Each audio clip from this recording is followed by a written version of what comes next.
क्षण आती है, अपना नीला घोड़ा लेकर के कुरुक्षेत्र के मैदान के अंदर आ जाता है। जैसे ही भगवान श्री कृष्ण ने उस मासूम बच्चे को देखा, एक ब्राह्मण का रूप धारण करके बबरी के पास में आ गए। कहा कि बेटा यहाँ पर तो बहुत बड़ा युद्ध होने वाला है। अरे बेटा यहाँ पर तो बहुत बड़ा संग्राम होने वाला है, मेरा कहना मान ले कि तेरे घर के लिए वापस चला जा। क्यों कि तेरे पास में केवल 3 बाण हैं और तू इन 3 बाणों से क्या युद्ध करेगा। बच्चे ने एक शेर की तरह तड़ करके जवाब दिया कि बाबा सुनिए, मैं युद्ध के मैदान के अंदर युद्ध करने के लिए आया हूं, युद्ध करूंगा और एक बार से पूरे महाभारत को खत्म कर दूंगा, विजय मेरी हो जाएगी। भगवान कृष्ण ने कहा कि बेटा मेरे दिल के अंदर एक शंका पैदा हो रही है, एक वहम पैदा हो रहा है, क्या तू उसका निवारण कर सकता है। बच्चे ने हाथ जोड़ करके कहा कि बाबा बताइए बात क्या है। लेकिन भगवान श्याम सुंदर उस नन्हे से बच्चे बब्रिक से, भैया पिंटू क्या पूछ ले।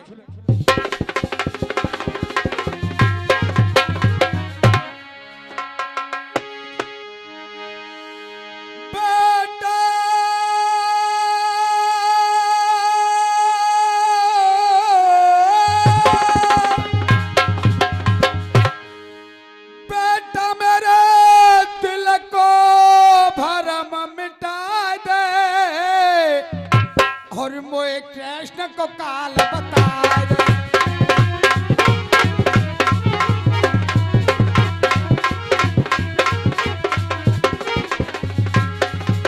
मेरे बंधुओं, जब इतने शब्द सुने तो सुनने से बच्चे ने क्या काम किया बेटा।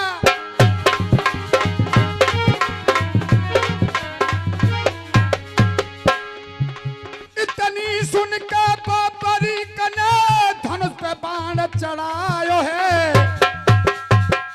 इतनी सुन के बबरी कने धनुष पे बाण चढ़ायो है।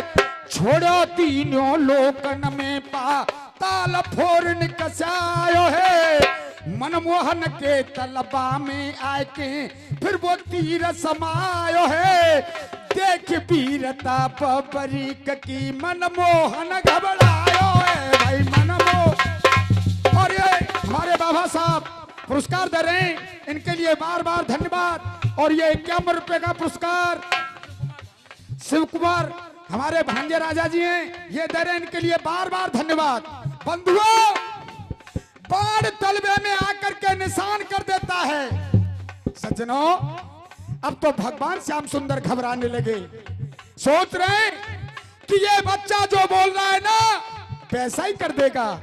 लेकिन भगवान कृष्ण ने कहा कि बेटा तू मुझे एक बात और बता दे कि इस युद्ध के मैदान के अंदर तू किसकी तरफ से लड़ेगा, तू किसकी तरफ से युद्ध करेगा। जब इतने शब्द सुने तो बच्चे ने क्या जवाब दिया, क्या कहा बेटा। ये बबरी कयो कहने लागो अपनो धर्म निभाऊंगो। बबरी कयो कहने लागो अपनो फर्ज निभाऊंगो। घर को हो चाहे बाहर को मैं सब कुमार गिराऊंगो। घर को हो चाहे बाहर को मैं सब कुमार गिराऊंगो। अरे जिनकी हार होगी रण में बैकी जीत, जिनकी हार होगी रण में बैकी विजय कराऊंगो। झंडा गाड़ विजय को रण में जब ही वापस जाऊंगो। भाई सज्जनों, बच्चे ने साफ साफ शब्दों में कह दिया कि बाबा इस युद्ध के मैदान के अंदर अगर मेरे सामने मेरा बाप भी आ जाएगा ना तो मैं उसको यहां से जिंदा वापस नहीं जाने दूंगा। विजय तो मेरी होनी है। हमारे भूपेंद्र जी जीजा जी 51 रुपए का पुरस्कार दे रहे हैं, इनके लिए बार बार धन्यवाद। सरदारों, भगवान कृष्ण घबरा रहे कि ये बच्चा बोल रहा है ना वैसा ही कर देगा। लेकिन भगवान श्री कृष्ण ने उस मासूम बच्चे के ऊपर अपनी माया का जाल फैला दिया। कहा कि बेटा तू इतना बड़ा वीर है, लड़ने वाला है, क्षत्रिय है, तो तू मुझे एक बात और बता दे। भगवान कृष्ण ने क्या बात पूछी बेटा, क्या कहा कि तू दानी कैसा है? जब दानी का नाम सुना है तो बच्चे के जवाब क्या थे चाचा जी, सुनिए बेटा। बबरी का कहे में असली दानी, जीजा जब अजमा लीजो। बबरी का कहे में असली दानी, जीजा जब अजमा लीजो। अब मांगे तो अब दे दो नहीं, पीछे ऊपर चाली जो। श्याम कहे यो बबरी कसे, पीछे मती थुका ली जो। बच्चे ने जवाब दिया, बाबा आप ये जानना चाहते हैं ना कि मैं दानी कैसा हूं, तो सुनिए। अगर कोई भी इंसान दान के अंदर अगर मेरा ये शरीर भी मांगेगा ना, तो मैं उसके लिए अपना शरीर भी दान में दे सकता हूं बाबा। भगवान कृष्ण ने कहा कि नहीं बेटा, मैं ऐसे मानने वाला नहीं, मुझे तो तू पहले वचन दे दे। वचन वाली बात सामने आई तो उस बच्चे के जवाब क्या थे बेटा पिंटू, क्या कहा? और सुनिए चाचा जी, शब्दों की मार हुआ करती है। क्या कहा है उस बच्चे ने, टल जाए सूरज सच पावक भी, ये टल जाए सूरज सच पावक भी, वसुधा सारी टल सकती है, लेकिन मेरे मुख से निकली आवाज नहीं टल। बाबा मुझसे जो भी कुछ मांगना है मांग लो, मैं देने के लिए तैयार हूं। लेकिन भगवान श्री कृष्ण ने उस मासूम बच्चे से, चाचा जी दान के अंदर क्या मांगा है, क्या मांगा है बेटा पिंटू?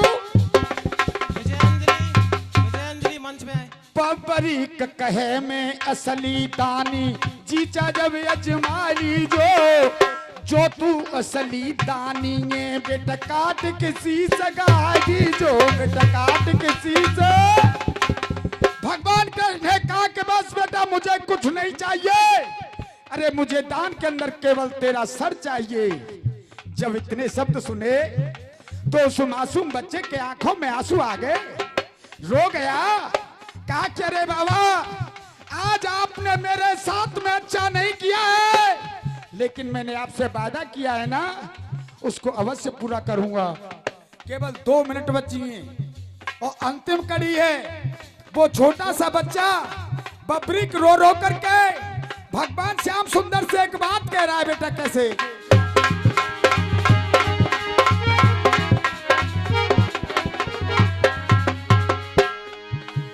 ये रो रो कुमार कहे मोहन से, पर मांगो अच्छो फासो।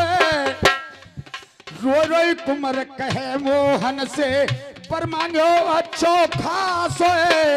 मन की मन में रह गई स्वामी, युद्ध को रह गया प्यास है। मन की मन में रह गई स्वामी, युद्ध को रह गया प्यास है। शीश टांग पेड़ पे दीजो, युद्ध को देखो तमाश है। कल हमारे दीपक बाबू कह रहे हैं बात, पर ओरिजिनल बात तो ये है, सुनिए। आज बच्चे ने कहा कि बाबा आपने मेरे साथ में अच्छा नहीं किया है, लेकिन मेरी केवल एक ही अंतिम इच्छा है। अंतिम इच्छा क्या है कि मैं इस महाभारत के युद्ध का केवल तमाशा देखना चाहता हूं। भगवान कृष्ण ने कहा कि बेटा जैसा तू चाहता है वैसा ही होगा, लेकिन आज मैं तेरे लिए एक वरदान दे रहा हूं, एक आशीर्वाद दे रहा हूं। कलयुग के अंदर तू मेरे नाम से जाना जाएगा, तेरी मेरे नाम से पूजा होगी, और तेरे दरवाजे पर कोई भी भक्त अपनी सच्ची भावना से, सच्ची श्रद्धा से अगर अपनी किसी मनोकामना को लेकर के आएगा, उसकी मनोकामना अवश्य पूर्ण होगी। लेकिन बेटा केवल कलयुग के अंदर आप सभी राजस्थान के रहने वाले हैं और हम भी राजस्थान के रहने वाले हैं। राजस्थान की राजधानी है जयपुर। जयपुर से 120 किलोमीटर खाटू धाम के अंदर उस बबरी का बहुत बड़ा विशाल मंदिर है जो कि श्याम बाबा के नाम से जाने जाते हैं, 3 बार धारी के नाम से जाने जाते हैं। एक बार सभी भक्त उस श्याम बाबा का जयकारा अवश्य लगाएंगे। बोल श्याम बाबा की। उस बच्चे ने अपना सर दान में दिया, लेकिन बेटा कैसे? शीश टांग पेड़ पे दीजो युद्ध को देखू तमाशो है, काट के शीश दियो मोहन को पूरो भयो मवासो है।